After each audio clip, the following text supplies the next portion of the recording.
มือนี้พามาเบิงบักทั่วแห่ครับของพี่น้องบ้านหนองขามตำบลดอนงัวอำเภอบ่อระบือจังหวัดมหาสารคามเราปลูกไว้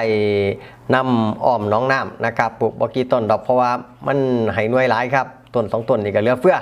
กับการเอามากินเป็นผักแก้มมาจังสั้นนะครับกินกับป่นเนี่ยกินกับปลาแดกบองก็ได้ครับบักตัวแห่นี่ก็หน่วยมันก็สิหน่วยแปรๆเนาะครับแปรเงาแล้วก็มีในทั้งในนะครับเพิ่นก็กินจังสั้นละกินทั้งหน่วยเลยนะครับกินทั้งหน่วยมันก็จิตแตกเปาะอยู่ในปากไปจังสั้นแซ่บเฉียบมัน